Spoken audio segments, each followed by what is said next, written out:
2024 লোকসভা নির্বাচনের সপ্তম দফা তথা শেষ দফার নির্বাচন অনুষ্ঠিত হবে 1 জুন শনিবার। এই সপ্তম দফায় বাংলার ডায়মন্ড হারবার, বসিরহাট, জয়নগর, দমদম, বারাসাত, কলকাতা, দক্ষিণ কলকাতা, উত্তর মথুরাপুর ও যাদবপুর লোকসভা কেন্দ্রে নির্বাচন রয়েছে। আর 30 বৃহস্পতিবার শেষ দফার নির্বাচনের শেষ দিনের প্রচারে ব্যস্ত ছিল সমস্ত রাজনৈতিক দলের নেতৃত্বরা। আর শেষ দিনের প্রচারের ফাঁকে আমরা পেয়েছিলাম ডায়মন্ড হারবার লোকসভা কেন্দ্রের অন্তর্গত বজবজ পৌরসভার 2 নম্বর ওয়ার্ডের কাউন্সিলর অভিজিৎ কুণ্ডু ওরফে সানিকে। এদিন বজবজ পৌরসভার 2 নম্বর ওয়ার্ডের কাউন্সিলর অভিজিৎ কুণ্ডু ওরফে সানি নির্বাচন নিয়ে ঠিক কি বললেন শুনুন। আমার ওয়ার্ডেতে একদম ড্রেনটা যেটা 30 বছর পরিষ্কার হয়নি, ওই ড্রেন এবার আমার হলো অনেক বড় ড্রেন, আপনি বুঝতে পারবেন, হাই ড্রেন, খাল ধরতে গঙ্গার সাথে 30 বছরের কাজ আমার এই 1 বছর আগে হলো। লাইটের তো কোনো প্রবলেম নেই, ড্রেন পরিষ্কার সবসময় হয়, রাস্তাঘাট ঠিক আছে।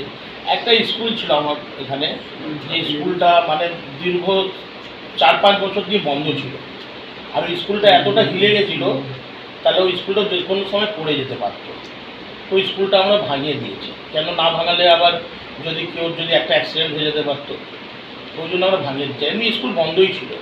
তো আমি একটাই চাইবো কি এখানে ওই স্কুলে, যেহেতু স্কুল বন্ধ হয়ে গেছিলো, স্কুল চলছে না, তো ওখানে আমাদের ওয়ার্ডে অনেকগুলো অনুষ্ঠান হতো, সব ওখানে যারা গরিব, যারা ম্যারেজ হয়, বুক করতে পারে না, যারা আমাদের কারো জন্মদিন হলো বা শ্রাদ্ধ বাড়ি হলো, তো ওরা ওই স্কুলেই করতো। তো যেহেতু স্কুলটা এমন ডেঞ্জার পজিশনে চলে গেছিলো, তো স্কুলটা আমাকে ভাঙতে হয়েছে। তো এখন ওখানে যদি একটা স্কুল বা একটা কমিউনিটি হল করা যায়, তাহলে অনেক আমার 2 নম্বর ওয়ার্ডের লোকদের অনেকটা লাভ হবে, অনেকটা প্রবলেমটা সলভ হবে, এটা যদি করা যায় একটা কমিউনিটি হল টাইপের। কী বলবো, ভোটারদের সাথে তো সবসময় যোগাযোগ আছেই, 365 দিনে আমরা ভোটারদের সাথে যোগাযোগ রাখি। ভোটারদেরকে তো এই মেসেজই দেওয়া হচ্ছে, আর ভোটাররা নিজেই সবাই বুঝে নিয়েছেন কি আমাদের কোথায় ভোট দিতে হবে।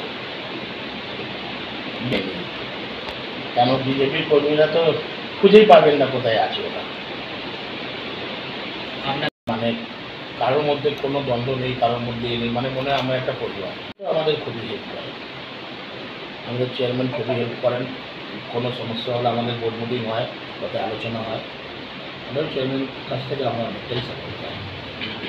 এমপি সাহেব, আমাদের কর্মীরা যেভাবে ডোর টু ডোর দুয়ারে সরকারে, যারা সবসময় তো সবাই তো অত গিয়ে সময় হয় না যে ওগুলো এ করবে, ফর্ম ফিল আপ করাটা দুয়ারে সরকার এতবার হয়েছে, মাথা আপনার বুঝতে পারবেন না, এত দুয়ারে সরকার সব হয়েছে।